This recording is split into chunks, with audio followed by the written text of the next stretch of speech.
నమస్కారం. Welcome to Telugu stories book.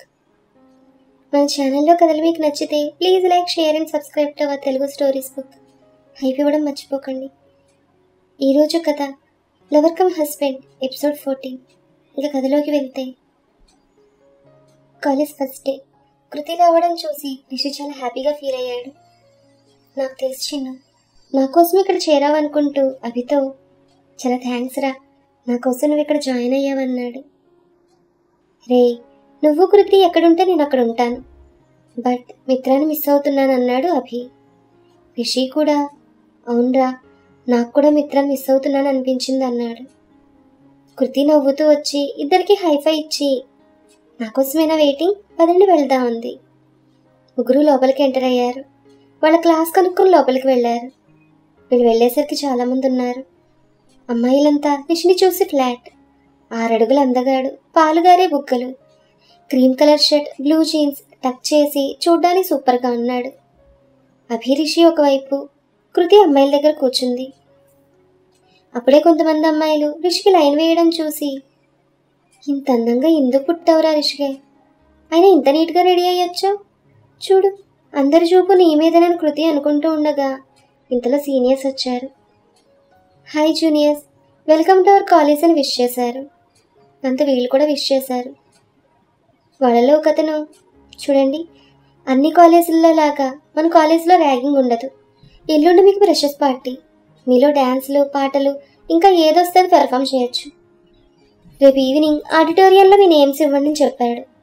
క్లాస్లో అందరూ చప్పట్లు కొట్టారు. ష్యూర్, అలాగే ఇస్తామని చెప్పడంతో వాళ్ళు వెళ్ళిపోయారు. ఈలోపు లెక్చరర్ రావడంతో క్లాస్ మొదలైంది. ఆ రోజంతా చాలా సందడిగా గడిచింది.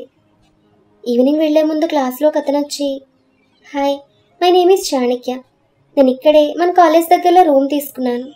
మా పేరెంట్స్ వేరే ఊళ్ళో ఉంటారు, మీలో ఎవరైనా నాతో జాయిన్ అవుతారని అడిగాడు. నేను జాయిన్ అవుతాను అన్నాడు రిషి. ఇంకొక అతను కూడా, నేను కూడా బ్రో అన్నాడు. అది విన్న అభి రిషితో, ఎందుకురా, నువ్వు బాబాయ్ ఇంట్లో ఉండొచ్చు కదా నాతో పాటుగా అన్నాడు అభి. చాలా థ్యాంక్స్ రా, కానీ వద్దు, నాకు ఫ్రీగా ఉండదు, సో నేను వీళ్ళతో ఉంటానన్నాడు రిషి. అభి ఓకే అన్నాడు. అభి, నువ్వు బైక్ మీద వచ్చావు కదా, కృతిని వాళ్ళ ఇంట్లో దింపు, నేను లగేజ్ మాకు తెలిసిన వాళ్ళ ఇంట్లో పెట్టాను, వెళ్ళి తెచ్చుకుంటా అన్నాడు రిషి. ఆ మాట విన్న కృతి, సరే రిషి బై అంటూ కోపంగా వెళ్ళిపోయింది. అభి తన వెనకే వెళ్ళాడు. కృతిని చూసిన రిషి, కోపం వచ్చినట్లుంది నా డార్లింగ్కి, ఏం మాట్లాడలేదని అనుకుంటూ చాణక్యతో, వెళ్దామా అని అడిగాడు. ఇంకో అతను వస్తానన్నాడుగా, రాగానే వెళ్దాం అన్నాడు చాణక్య. అతను రాగానే రిషి, నీ పేరు అని అడిగాడు. శ్రీకాంత్ అని చెప్పాడు. ఓహో, నేను రిష్విక్ అన్నాడు. ఆ మాట విన్న శ్రీకాంత్, నీ పేరు నేను మార్నింగ్ ఇంట్రడక్షన్ సెషన్లో విన్నాను, అయినా మన క్లాస్లో అందగాడివి, అచ్చం సినిమా హీరోలా ఉన్నావనగానే రిషి నవ్వుతూ, నీ లగేజ్ ఎక్కడని అడిగాడు. నేను హోటల్లో రూమ్ తీసుకున్నాను, అది వెకేట్ చేసి డైరెక్ట్గా రూమ్కి వస్తానని చాణక్య దగ్గర అడ్రస్ తీసుకుని వెళ్ళిపోయాడు. రిషి తన లగేజ్ తీసుకుని చాణక్యతో రూమ్కి వెళ్ళాడు.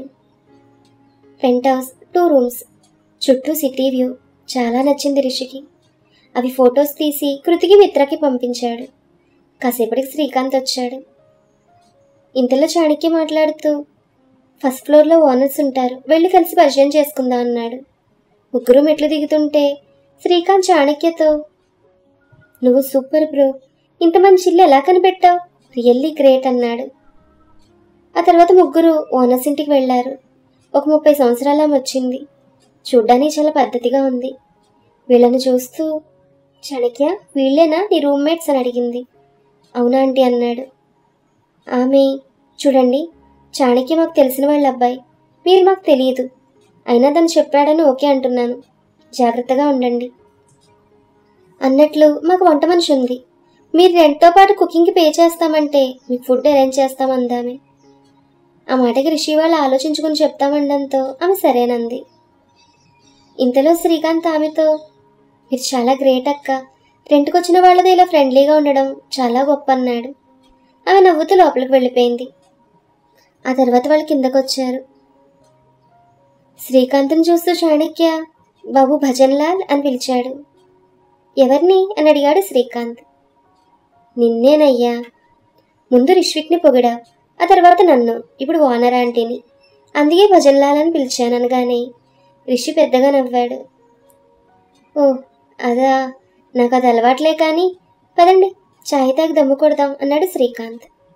రిషి ముగ్గురికి టీ తెచ్చాడు, శ్రీకాంత్ సిగరెట్ తెచ్చాడు. కానీ రిషి నాకు అలవాట్లేదంటూ టీ తీసుకుని పక్కకు వెళ్ళి మిత్రకు కాల్ చేశాడు. మిత్ర స్నానానికి వెళ్ళుండడంతో కృతి ఎవరా అని చూస్తే రిషి కాలింగ్ అని వచ్చింది. కృతి లిఫ్ట్ చేయగానే, హలో మిత్ర, ఏం చేస్తున్నా, కాలేజ్ ఎప్పటి నుంచి అని అడిగాడు. కృతి చున్నీ అడ్డం పెట్టుకుని, ఆ రిషి చెప్పరా, నాకు ఇంకో 1 వీక్ ఉంది కాలేజ్కి. నీ ఫస్ట్ డే ఎలా జరిగింది అని అడిగింది. రిషి రోడ్ మీద ఉండి మాట్లాడడం వలన వెహికల్ సౌండ్స్లో కృతి వాయిస్ గుర్తుపట్టలేదు. ఫస్ట్ డే బాగుంది, మా క్లాస్మేట్స్తో కలిసి రూమ్ తీసుకున్నాను, సూపర్గా ఉంది. నీకు నా డార్లింగ్కి ఫొటోస్ పెట్టాను చూడండి అన్నాడు. అది విన్న కృతి సిగ్గుపడింది. ఓర్ని, డార్లింగా నేనా అనుకుంటూ, చూశాను, చాలా బాగున్నాయంది. సరే ఇంకేంటి, ఏం చేస్తోంది నా డార్లింగ్ అని అడిగాడు రిషి. అంటే ఏంట్రా, నీ డార్లింగ్ గురించి అడగడానికి ఫోన్ చేశావా? అయితే దానికే చేసుకోపో అంది కృతి. అది కాదే, అది నా మీద అలిగింది, ఫోన్ చేస్తే ఏమంటుందో అని నీకు చేశానన్నాడు రిషి. కృతి నవ్వాపుకుంటూ, అంటే అది లిఫ్ట్ చేయదని నాకు చేశావా అనగానే, అబ్బా సరే నీకోసమే చేశాను కానీ ఏమంటుంది మీ చెల్లి అని అడిగాడు రిషి. దాంతో కృతి కోపంగా ఫోన్ పెట్టేసింది.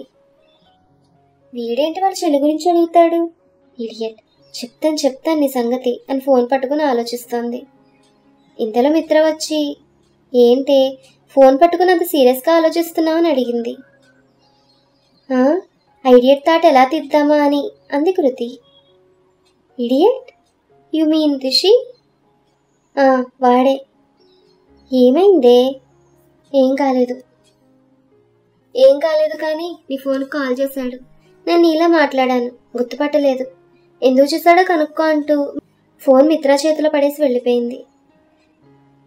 దాంతో మిత్ర రిషికి కాల్ చేసింది. ఏంటే కాల్ కట్ చేసింది నా డార్లింగ్ అన్నాడు రిషి ఫోన్ లిఫ్ట్ చేసి. అదేంట్రా నువ్వు గుర్తుపట్టలేదంది. ఫస్ట్ పట్టలేదు కానీ తర్వాత అర్థమైంది, అందుకే తను ఏడిపించాలని మీ చెల్లి గురించి అడిగాను, అంతే, ఇదేమో ఫోన్ కట్ చేసింది అని నవ్వాడు రిషి. ఓ అదా, అందుకే నాకు సీరియస్గా వెళ్ళిపోయింది. ఇంకేంటి మరి, ఎలా ఉంది ఫస్ట్ డే కాలేజ్ అని అడిగింది మిత్ర. అంతా బాగుంది, సరే జాగ్రత్త, ఉంటానన్నాడు రిషి. ఒరే, నీ మేడం ఇక్కడ అలిగింది, అలక తీర్చవా మరి? నా డార్లింగ్ సంగతి నేను చూసుకుంటాను లేవే, బై అంటూ ఫోన్ పెట్టేశాడు రిషి. ఆ రోజు రాత్రి కృతి అందరికీ వంట చేసింది. సుప్రజ బయట నుంచి రాగానే, సుప్రజ ఎప్పటి నుంచి మీకు కాలేజ్ అని అడిగింది మిత్ర. ఇంకో 4 days, కానీ ఎందుకో భయంగా ఉంది మిత్ర అంది సుప్రజ. అది విన్న కృతి, భయమా, ఎందుకు అని అడిగింది. ఆ కాలేజ్లో ర్యాగింగ్ ఫుల్గా ఉంటుందంట, కనీసం 2-3 days అయినా బాగా ర్యాగింగ్ చేస్తానని విన్నాను, అందుకే భయం అంది సుప్రజ. ఆ మాట విన్న మిత్ర, కూల్ అక్క, అందరితో పాటే నువ్వు, నేను ఒక్కదాన్నే కాదు కదా, గుంపులో గోవింద, నలుగురితో నారాయణ అంది మిత్ర. అంతే అంటావా అంది సుప్రజ. అందరూ డిన్నర్కి కూర్చున్నారు. కృతికి మెసేజ్ వచ్చింది రిషి నుంచి. హాయ్ చిన్ను, డిన్నర్ అయిందా? లేదు, మిత్రవాడి చెల్లొచ్చింది, కబుర్లు చెప్పుకుంటున్నా. అవునా, నేను రానా? వస్తావా? ఎక్కడికి? మీ ఇంటికి. మా ఇల్లు నీకు తెలియదుగా. తెలియనివి తెలుసుకోవడమే నీ రిషికి ఇష్టం. ఆ మెసేజ్ చూసి కృతికి ఏదో డౌట్ వచ్చింది. ఇంతలో వాళ్ళమ్మమ్మ, కృతులు ముందా ఫోన్ పక్కన పెట్టి తిను అంది. అందరూ భోజనం చేశాక కృతి మిత్ర డాబా మీదకి వచ్చారు. చల్లగాలి కృతికి ఎక్కడో తగులుతోంది. ఎందుకో రిషిని చూడాలని బాగా అనిపిస్తోంది. నీ రిషి అన్న మాటే పదే పదే గుర్తొస్తోంది కృతికి. మిత్ర ఏదో చెప్తుంటే సరిగా వినడం లేదు కృతి. కదా, అలా చేస్తే ఎలా ఉంటుందే అని అడిగింది మిత్ర. కానీ కృతి వినిపించుకుంటేనా? ఇదే లవ్లో ఫస్ట్ స్టేజ్, పక్కన ఎవరు ఏం చెప్పినా ఎక్కదు. మన కృతి పాపకు అలాగే ఉంది ఇప్పుడు. గుండెల్లో చిన్నగా దడ మొదలైంది. మిత్రకు అర్థమైంది. కృతి ఏం వినడం లేదని. కృతి ఎక్కడున్నావే అంటూ వీపు మీద ఒక్కడు చరిచింది. కృతికి దెబ్బకి తెలివొచ్చి ఏంటి అలా కొట్టావు అని అడిగింది. మనిషి ఇక్కడున్నావు కానీ మనసు ఎక్కడో ఉంది, అందుకే ఒక్కటిచ్చానంది మిత్ర. ఈ లోపు ఒక చిన్న రాయి వచ్చి వాళ్ళ దగ్గర పడింది. ఇద్దరూ ఎవరాని కిందకు చూశారు. రిషి చెయ్యి ఊపాడు. అంతే, కృతి గుండె సౌండ్ పెరిగింది.